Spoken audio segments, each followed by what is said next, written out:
because we got eyes that can see. And we don't need government officials having to narrate it for you and me. We can see it for ourselves. He said the body was received after the initial autopsy. He said the body had marked decompensation. Our local officials that Nolan was found face down, fully clothed. Ben pointed out that the United Cajun Navy said that he was found fully clothed, and that is critical information that should have been relayed to the family. But you told us that he was in only swim trunks and was not fully clothed. Do you stand by the fact that he was only in swim trunks? Yeah, he was definitely only in swim trunks. So the autopsy results were revealed today. The second autopsy, and it was only the prelims, but was Ben Crump caught lying on stage? And some people didn't like the way he was presenting the autopsy results. Some of it I didn't like either. Well, there's a lot of questions about the organs and things like that. I personally called a private medical examiner today. Plus, I used my entire day to research what some of these findings are. So if you have questions, this might be the video for you. Stay tuned, Fugitive TV.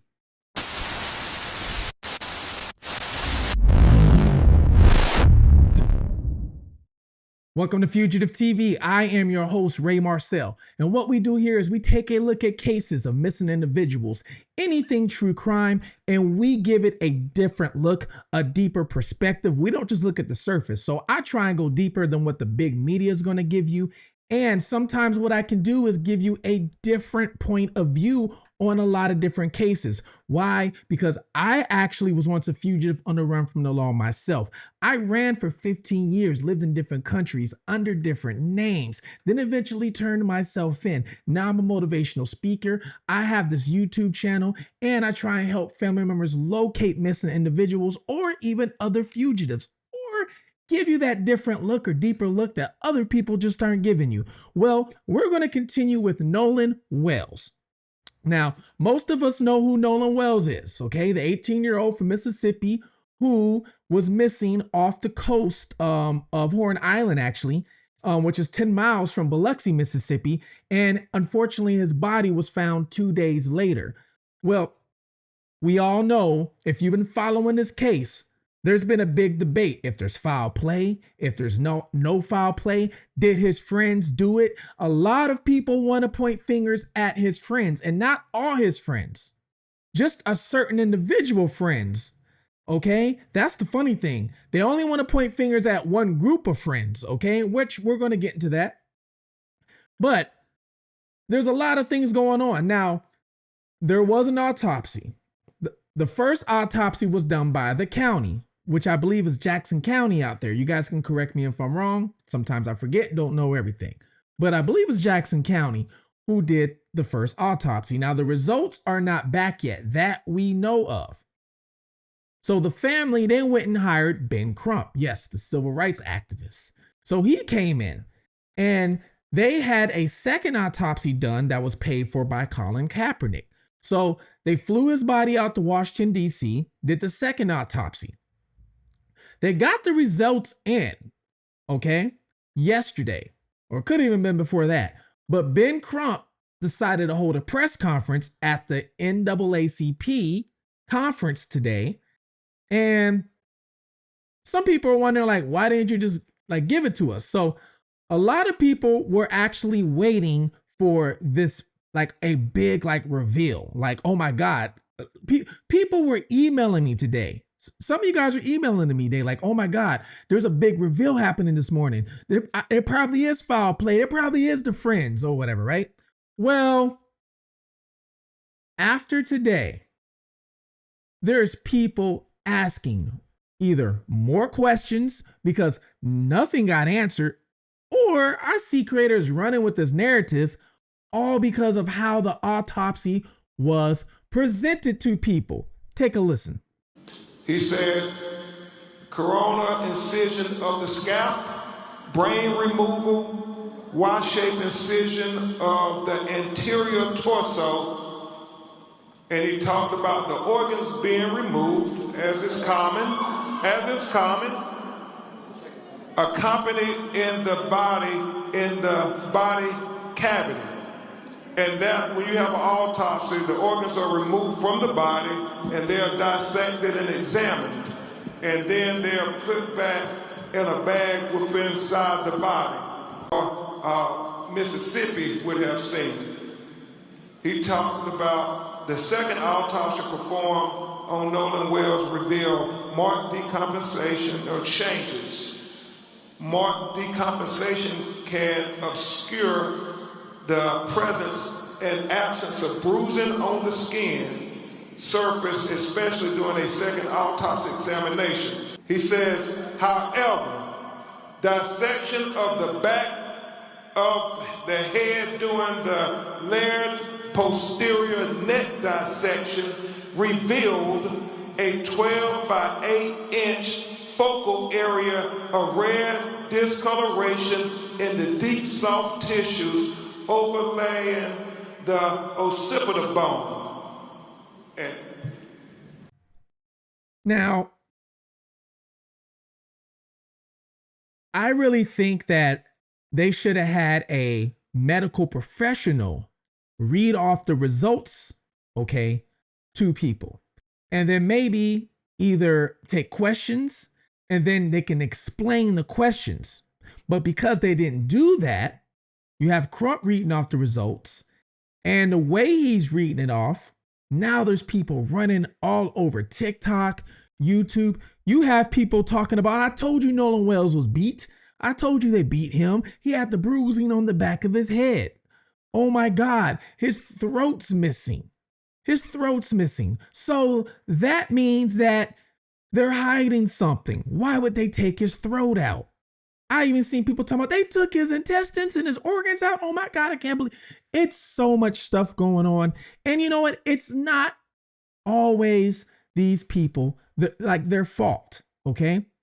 This is something we don't learn in school usually. We don't learn how an autopsy goes. How many of you guys watching this channel has ever seen an autopsy in real life or been to school for it? Most of us have not. So a lot of us will hear something, think they know what they're talking about, and they're wrong with this. So not everybody's to blame with this, but this is why you have this channel, because we don't hear it and just run with it. I like to figure out exactly what is going on. Now, from doing all these cases, okay?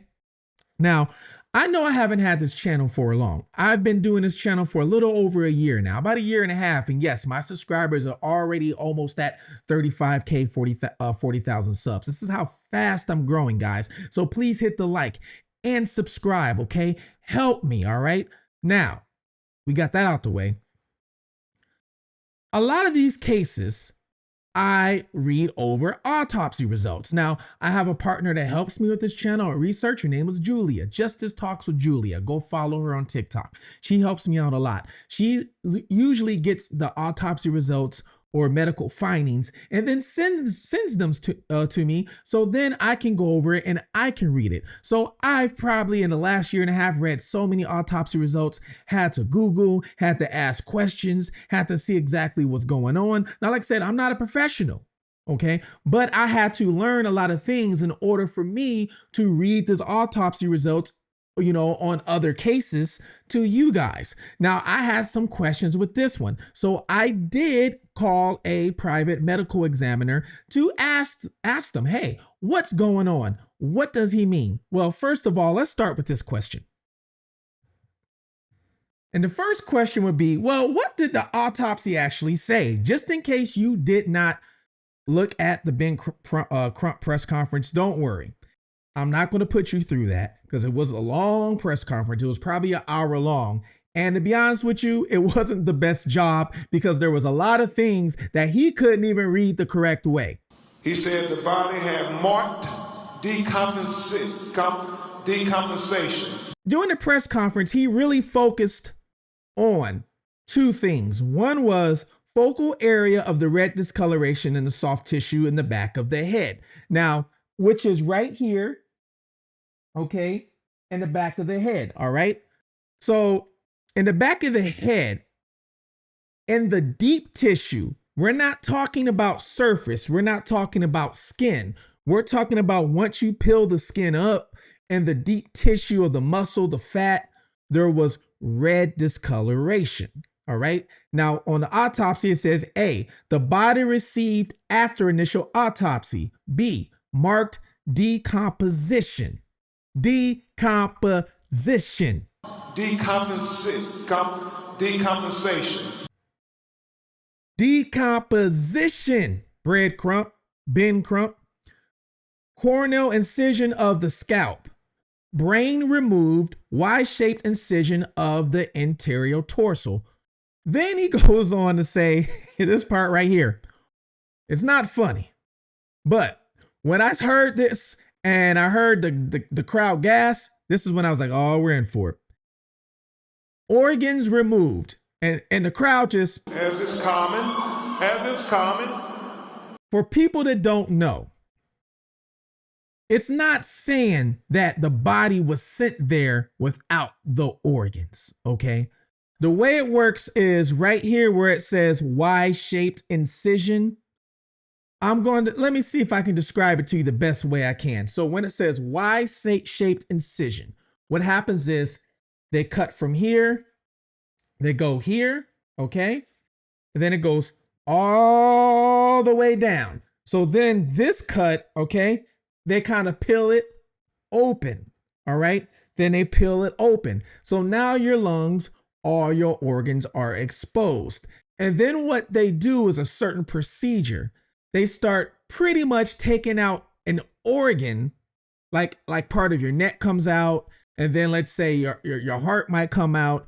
And then what they do from there is then they remove pretty much your lungs and rib cage, almost like in one set. So everything gets removed from your body, okay? This is standard procedure on a full autopsy, especially when they're trying to figure out the cause of death, all right? Because you have different types of autopsies, right? You have, let's say, the body that comes in and he's been shot a bunch of times. We know what happened, all right? Then you have, car accident, but this one you don't know. So it's undetermined. So they have to go from head to toe and figure out exactly what caused it. So they take out all the organs, and then what they do with these organs a lot of times is what they place them into a jar of fluid. Now, I called the medical examiner today. Now, this part I already knew. Okay, so I already knew like what happens here. So when he said organs removed, I wasn't one of the ones that gasped. I already knew how it works just from reading all these autopsies and all these cases. All right. Then what they do is they take your head, and this is going to play a big factor in one part. They take your head, place a block right here while the body is laying down flat. Have a block right here, and they position your head up at a certain area so that way they can make an incision, okay? And then they make that incision, they fold up the scalp, and then what they do is they take a drill. I know it sounds bad, but for everybody that had questions, I'm explaining to you the best way I can.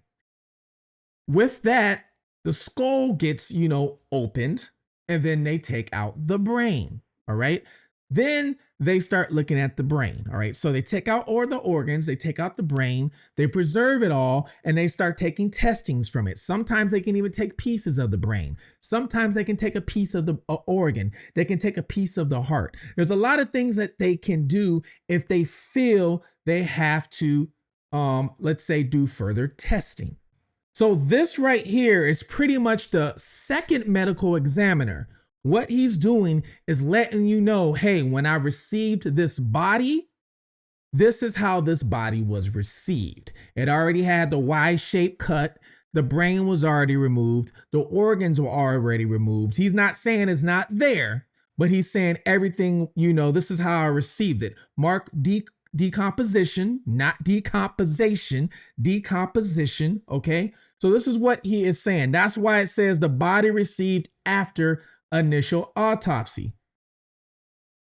So then you have, and I'm not going to read the whole thing. I'm just going to get down just to what matters. So then you have no fractures, no evidence of deep tissue injury. Okay. No evidence of deep tissue injury. This is the part that's kind of getting left out. Posture, head, dissection. All right. Posture head dissection. Focal area of red discoloration in the soft tissue of the back of the head. All right. Which is right here, what I told you. Then it says no fractures. So posture head dissection. Why would it be red back here? What's going on? From what I was told today on the phone call, it's called a spooling of blood. So what happens is a body, after it dies, it has blood in it, right? And then what happens is that blood can settle. Now, he was found face down, for what the Cajun Navy told us. And after that, they put him on the gurney. So then they put him on his back. Now, after that, he's on his back the whole time, okay? Which means blood can start leaving, let's say, the facial area and start spooling into the back, pretty much dripping down. It has the heart's not working, so it can't pump the blood anywhere. So it starts spooling in places. Then on top of that, once they start doing an autopsy and they place them on that cold slab, there is a, I forgot what he told me, but there's something you can put right here in the back of the neck that holds the head up at a posture, which I told you guys earlier, which is when they start making that incision. And what they said was that exactly could be one of the reasons why there was red tissue. Now, remember, there was no bruising back there. Okay. No bruising back there, just the red tissue, meaning you didn't even know nothing was there until you had to actually dig deep and see in the muscle tissue. Sorry to interrupt this special broadcast, but hey, I gotta let you guys hear from my sponsor real quick. I gotta pay the bills, right? Check this out. If you use a Mac computer, Mac Air, MacBook, and you stream Twitch, X, YouTube like I do, any sort of podcasting, you have to try Ecamm. I used to use others, okay, and it would make my computer freeze or glitch because it wasn't designed for a Mac. It was designed just for PC and then made later on for Mac. Well, meet Ecamm. You can stream, record, present, and then look at this. You can use it for YouTube, Zoom, Instagram, Twitch, X, Amazon Live. I didn't even know Amazon has a live. What do you do in Amazon Live? You guys, I didn't even know that. LinkedIn, Restream, OneStream. You have a lot of different features here. You can do overview. This is what my screen looks like, okay? Scenes, effects, overlays, just like you see down here on the bottom. Click the link in the description to try Ecamm. You can see your comments when you're live right there on the side of the screen. You can also pin them to the screen like I do. Then you can invite guests with a code and they can decide if they want to be on camera or not camera. There's all kind of features. So you guys go in the description, try Ecamm Live, especially if you have a Mac and you do streaming or any podcast or a YouTuber just like me, all right? Now let's get back to Fugitive TV. Red discoloration in the deep, soft tissues overlaying the occipital bones. What is that? Translate.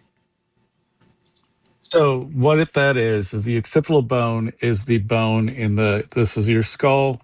It's the bone in the back of your head, the directly back side of your head. So when he's describing these hemorrhages in the deep, soft tissues, it means deep in the musculature that holds your head in place, there is a red discoloration. What could this be? It could be settling of the blood from decomposition or from lividity, pooling of the blood. Did he fall off a boat? Did he hit his head on something else? If it turns out he drowned, how did he get in the water? Why was he in the water? Why did everybody leave him? Lots of questions tonight. But if he was found face down, the blood would not have settled to the back of his occipital. Well, that's correct at the initial autopsy, but he was also transported to Washington, D.C. on his back, I assume, not on his face. And so after death, you can still have pooling of the blood in the dependent areas if the lividity is not fixed. Or even if it is fixed, you can have pooling. So it is difficult to say without seeing the actual reddened area in the deep soft tissue, whether this is just a decompositional artifact or if it's indeed blunt force trauma. Now, they're not describing any injuries to the skin surface, which would still be there if he was, even if he's decomposed, you would still see injuries, abrasions, bruises, lacerations, things of that nature, even with decomposition. Now, what does that mean? Does that mean there is no foul play? We really don't know, because like the medical examiner told me on the phone, and just like the medical examiner was telling Nancy Grace, which is the clip I'm showing you today, it's pretty much in line with what I found out today too. They said they would really have to look at pictures and things like that, because they said they can't rule out that, let's say he didn't fall and bump his head or something like that. They can't rule it out without actually seeing pictures of the first autopsy, okay? So they said, professional, you can't rule it out. But they said that it's likely the spooling could have happened for that. And they said the reason why is because there was no bruising on the back. They said that would be a lot of times the first sign. So if you fall, bump your head, you get a bruise or whatever, then the blood spills. And then when you start digging in, the deep tissue also can have a discoloration of being red. So there was one thing after that that stood out to me, all right? And there's one big area too. We're going to get to the throat area, because a lot of people are like, oh my God, the throat's not there. We're going to get to that too. But right here it says posture, neck, no fractures, no evidence of deep tissue. Rib, the same thing, no fractures, no evidence of deep tissue. Pelvic, the exact same thing, okay? Now, we're going to go down to right here. I found this interesting. It says toxicology not performed. I don't know about you guys. Why didn't they perform a toxicology? Why didn't the second medical examiner perform a toxicology, people? Could you guys give me a reason down below why they probably did not perform a toxicology? Did they not want to reveal any results from a toxicology by chance? I don't know, because some of the friends are saying they were out drinking. Actually, I think all the friends are saying everybody was out drinking. So they did not want to have that shown, but why would they not perform that? And would that be the examiner's choice, or was that a choice of Ben Crump and his people? I don't know. I found that very odd when I saw that, and I realized that was not brought up during the press conference. They didn't mention that. So this goes on to say, this forensic pathologist identified several limitations during the second autopsy that create barriers to establishing a definitive cause and manner of death for Nolan Xavier Wells.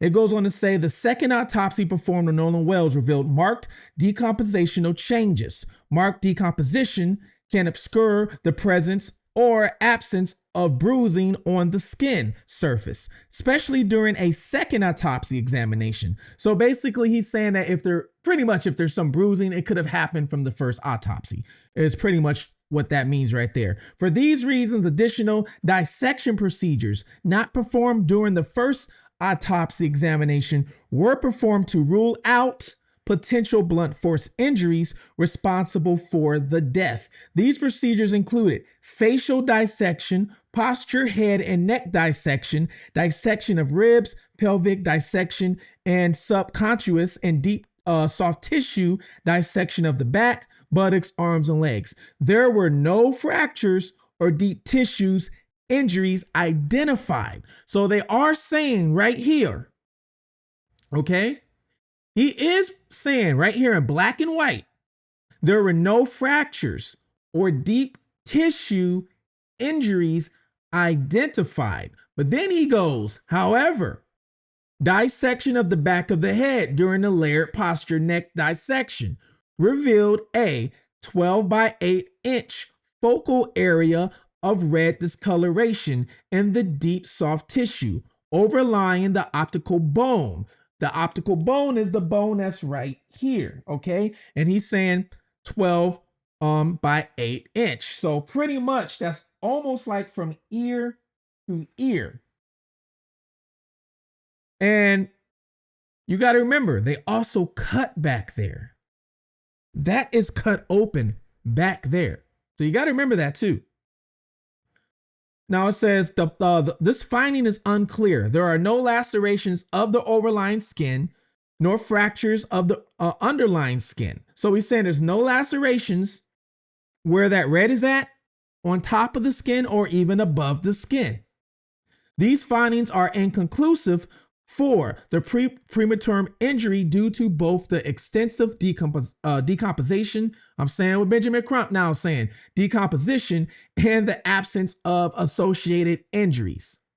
This finding, however, isn't significant enough to be highlighted in this preliminary report for further investigation. It is important to reiterate that this finding could not have been observed in the first autopsy because the posterior head and neck dissections were not performed. Now, here is another focal point of this autopsy that got, it did get blown out of proportion. I'm sorry, but it did.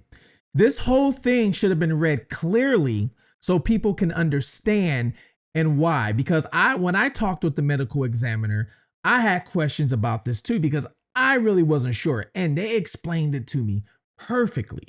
Well, I'm going to read to you what this report says first. Another limitation faced by this forensic pathologist was the absence of the anterior internal neck structures. The tracheal and lacrimal cartilage, thyroid horn, and hyoid bone were not received with the body. And that was pretty much all he said on stage after that. It wasn't there, and didn't give us a reason why it wasn't there. Nothing. So of course everybody's like, oh my God, Mississippi's hiding something. I'm seeing this on my timeline now on everything. They're hiding something. They gave him the body without the neck. I'm seeing all this. All right. Now, if you read it, it goes on to say more. All right. That's not it. It goes on to say more. It says, it is assumed that the initial pathologist, who is the person who did the autopsy, the initial pathologist retained these structures for additional evaluation. Okay?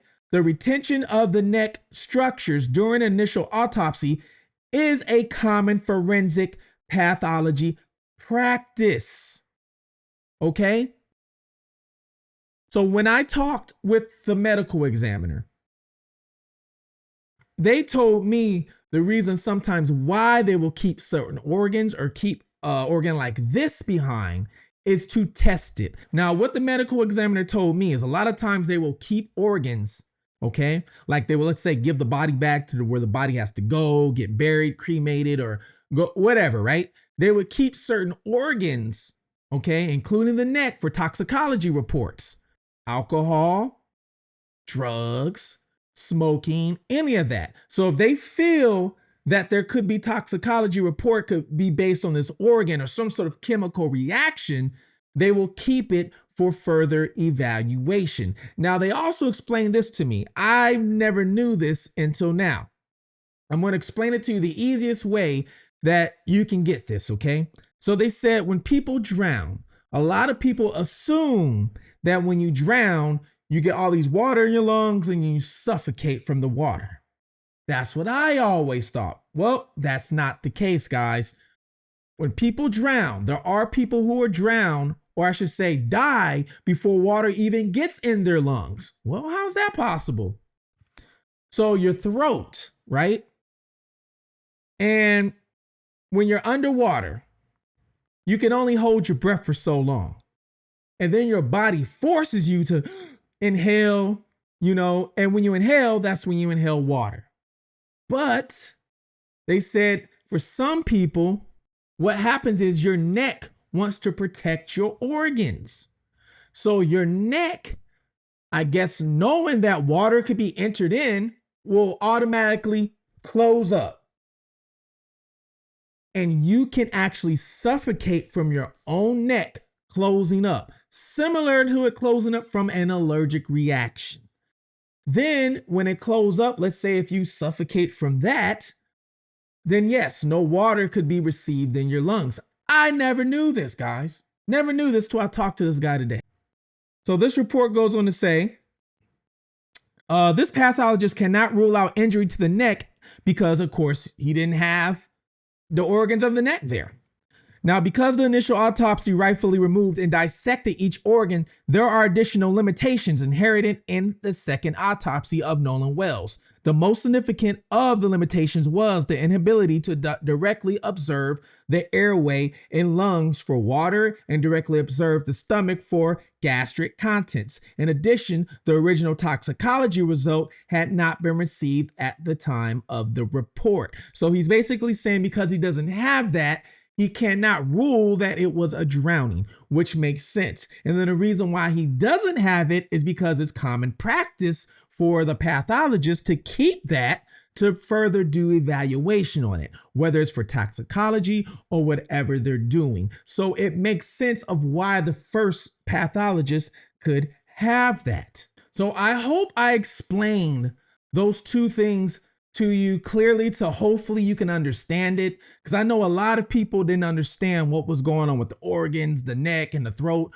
So I even had to, like I said, learn a little bit myself today to be able to explain it to you guys, all right? Which actually helped me a lot for future cases now. It makes sense for a lot of these things. Now, there's another thing, all right, with what he said during his press conference that I don't know about you guys, but I caught this right away when Ben Crump went on that stage and said he was found fully clothed.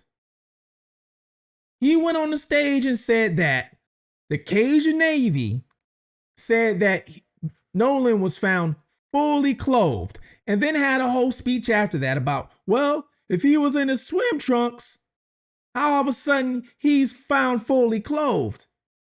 The fact, Christine, that the United Cajun Navy are so forthcoming. The fact that they told us, we haven't heard from any of their local officials, that Nolan was found face down, fully clothed.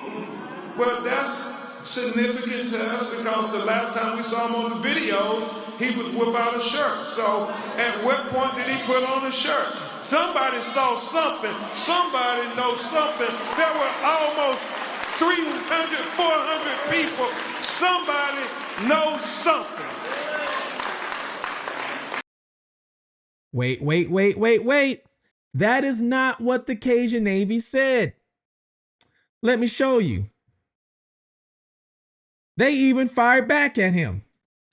This is from United Cajun Navy. Attorney Crump. We didn't say Nolan was fully clothed when found. He was wearing only swim trunks. Please don't misrepresent our words. Oh my God. So he went on stage and pretty much almost twisted what the Cajun Navy said and made it sound like it was a big conspiracy because he had his full clothes on now, when that was not even the case. Cajun Navy even went on TMZ and Nancy Grace. Ben pointed out that the United Cajun Navy said that he was found fully clothed, and that is critical information that should have been relayed to the family. But you told us that he was in only swim trunks and was not fully clothed. Do you stand by the fact that he was only in swim trunks? Yeah, he was definitely only in swim trunks. I saw it, and yeah, nobody ever told Mr. Crump, any of his attorneys, or the family otherwise. Nobody ever did tell him anything like that. I think he either heard it on an interview or somebody told him they heard it on an interview, and he just assumed that we told the family that. Or I'm speculating, but the bottom line is Nolan was wearing swim trunks when he was recovered. No, I said when we observed him from the air, yeah, he was face down and he was wearing swim trunks and only swim trunks. I don't know about you guys, but like I said, for the autopsy reading, he should have had a medical professional up there reading that, and possibly maybe even taking questions and explaining to everybody what's going on. So then there wasn't a big frenzy. But at the same time, was this done on purpose?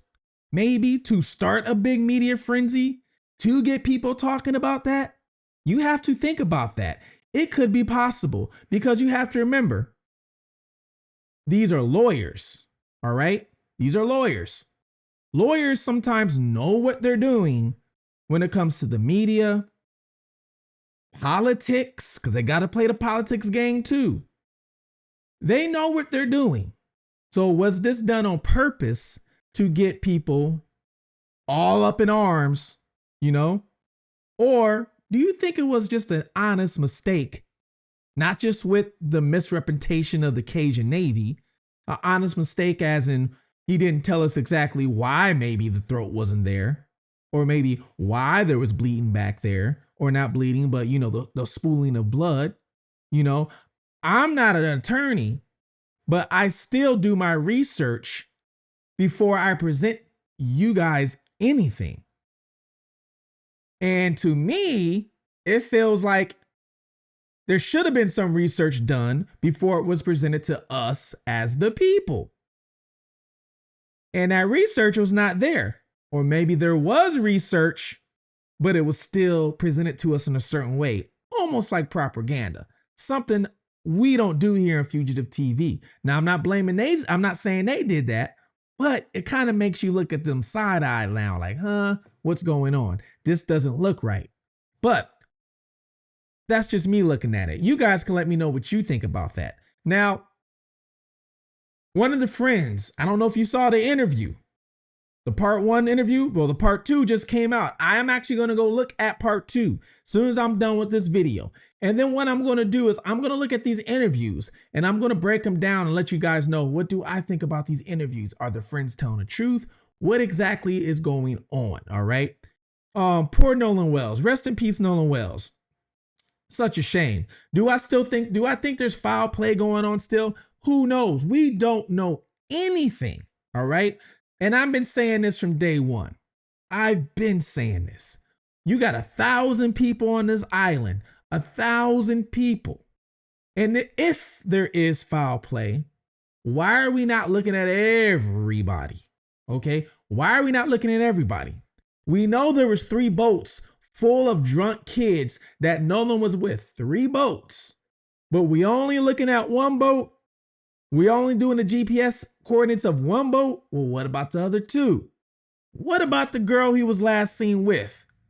What about the person that said they took the picture at 4:30 and then told his mom that, hey, we talked to him and saw him at 4:30? What about them? If these boys allegedly left at 4:31 as their GPS shows in their main boat. So what about them? But we're going to get into more, okay? Because like I said, the interviews we're going to break down. There's some stuff in the first interview I noticed that he was talking about that I pointed out in prior videos. So I'm going to let you guys know. Well, please like, subscribe, comment, let me know below. What do you think? I hope this cleared some things up for you with this whole autopsy thing. Hopefully we get the main autopsy back soon. And why did they not perform a toxicology at the second autopsy? Let me know what you think about that. I feel that was important. Why didn't they do that? Why is nobody questioning that? Am I the only one that has seen that? Am I the only one that's actually read the autopsy? That's what it almost feels like it. Well, please let me know below. Comment below where you're watching this from. This is Fugitive TV. Please take care of one another. Love one another. Until next time, I'm out.